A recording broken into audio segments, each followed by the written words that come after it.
día pesadísimo. Sí, efectivamente, Leo, es así. El tema es, sin esos espacios de cuidado de primera infancia, ¿quién cuida a los niños? Nos preguntamos eso con Julia Lorenzo, que es parte de la sección de género y de géneros y sexualidades de La Izquierda Diario, y preparamos un poco una respuesta para compartir con ustedes. Veníamos hablando y sabemos que la distribución de las tareas de cuidado es una de las bases, ¿no?, de las grandes desigualdades con las mujeres, porque son las que se hacen cargo de las cuestiones domésticas bajo esta supuesta capacidad natural que es, ¿no?, funcional al patriarcado y al capitalismo, cumpliendo esta función esencial de la reproducción de la fuerza de trabajo, sin costos para el Estado, los gobiernos y tampoco para las patronales. La tarea de crianza, enseñanza y cuidado de niñez está altamente familiarizada dentro de los hogares. Son las mujeres y muchas veces las niñas, ayudando a las madres, que dedican tiempo a todas estas tareas y de esa manera limitan sus posibilidades y oportunidades educativas y laborales que se reflejan luego en el desempleo, en la subocupación o en trabajos precarios. Entonces, ¿qué hacer para reducir la carga y el tiempo dedicado a la tarea de cuidado de niños y niñas en los hogares? En principio, lo más importante y fundamental es la disponibilidad de espacios de crianza, enseñanza y cuidado que permita sacarlo de la esfera familiar.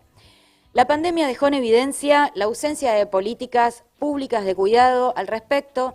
Al cerrar escuelas también cerraron los jardines que mayoritariamente son de gestión privada para suplir la falta de espacios públicos y gratuitos por parte del Estado y también de las empresas.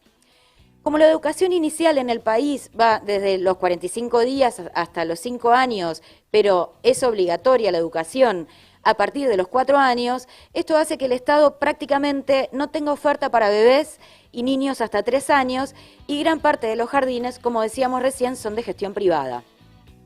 Un informe de la UNICEF con el Centro de Implementación de Políticas Públicas para la Equidad, la CIPEC, en el año 2019 señalaba que los chicos más pequeños, los de territorios más alejados de las ciudades más grandes y los que provienen de hogares de menores recursos son quienes menos acceden justamente a la oferta de educación inicial. Los jardines, también decían que los jardines en todo el país contabilizaban 3.000, mientras, según el último Censo Nacional de Población, eran alrededor de 2 millones los niños entre 45 días y 2 años. Claramente eso no responde a la demanda, ¿no? Por otro lado, de las escuelas públicas que hay en el país, solamente el 15% ofrece jardín maternal. En la gestión privada ese porcentaje se duplica, pero en las zonas rurales eso se reduce a la mitad. El nivel inicial, como decíamos, es el más privatizado de todos. 1 de cada 3 niños va a una guardería o jardín privado. En la capital federal, por ejemplo, una salita para niños, niñas de 3 años, de 1 año por 3 horas nada más, cuesta alrededor de 12.000 pesos mensuales. De esta manera se amplía así la brecha entre aquellas mujeres que pueden pagar un jardín y aquellas que no, y se van a ver obligadas a quedarse en sus casas. En algunos casos hay reintegros muy bajos, ¿no? También en el caso de que vos, en este número que vos planteás, 1 de cada 3 a privados, ¿no? Claro. Bueno, en algunos convenios, pero Sí. es limitado, es reducido. Es muy limitado, es reducido y es muy bajo. Incluso siempre se actualiza mucho tiempo después de, por ejemplo, las paritarias. Claro. Entonces, eso queda muy retrasado y son muy pocas y, como decíamos, no hay empresas que tengan jardines en sus lugares o que te habiliten el reintegro del 100%. La crisis golpeó a estos jardines privados también, muchos son de tipo familiar, ¿no?, que funcionan más como comercio porque no tienen una relación directa con el Ministerio de Educación, y aunque no hay datos oficiales, se estima que alrededor de 500 cerraron en el país y hay otros 100 que están en peligro de cerrar. ¿Qué pasa en la ciudad de Buenos Aires? Estos días, en el marco, ¿no?, de esta contienda que había alrededor de la presencialidad en las escuelas, lo escuchamos a Horacio Rodríguez Larreta, preocupado, ¿no?, por el cierre de las escuelas y la sobrecarga que eso significaba para las mujeres. ¿Qué pasó? ¿Se hizo feminista de repente? Bueno, no, lejos de eso. Pero para responder a esta cuestión en particular, le preguntamos directamente a Alejandrina Barri, ella es legisladora por el PTS en el Frente de Izquierda Unidad, que también nos respondía sobre la disponibilidad de vacantes en la ciudad.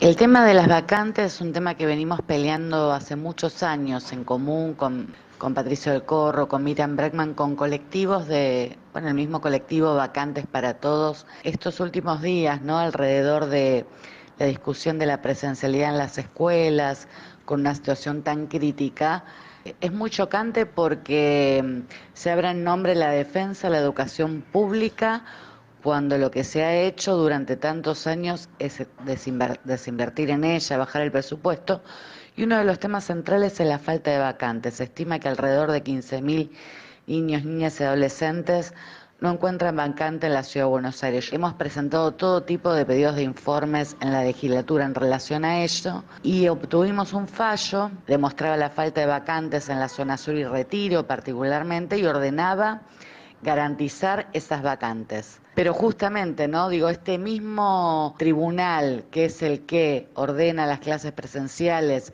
erigiéndose en defensor de la educación pública, es el mismo tribunal que paralizó nuestra causa. Digo, nosotros seguimos peleando por esto porque consideramos que justamente es un problema muy grave en la ciudad. Si las tareas de cuidado reducen las posibilidades de acceder a trabajos remunerados, la ausencia de espacios de primera infancia afecta directa y abrumadoramente a las mujeres más vulnerables. Es un círculo vicioso que el feminismo de los ministerios aún no resuelve. La pobreza aumenta, se acaba de pactar un salario mínimo vital y móvil de pobreza, y en pocos días el gobierno va a desembolsar 300 millones de dólares para el pago al FMI. Que las empresas y el Estado no se hagan cargo de este trabajo social y del cual se benefician, refuerza la naturalización de que estas tareas recaigan sobre las mujeres y además no sea remunerada. Es necesaria entonces la construcción de jardines públicos, gratuitos, con trabajadores y trabajadoras formales, ¿no? Con derechos, con salarios acordes, que atiendan particularmente estas zonas alejadas y los hogares vulnerables. Jardines que se pongan también en las empresas o que se reintegre, como decíamos, el 100% de la cuota de un jardín que un empleado o una empleada elija cerca de su casa para evitar también viajar, ¿no? Horas con las niñas. Solo así se podrán dar algunos primeros pasos en la socialización de estas tareas de cuidado de niñas. Un tema muy importante, tan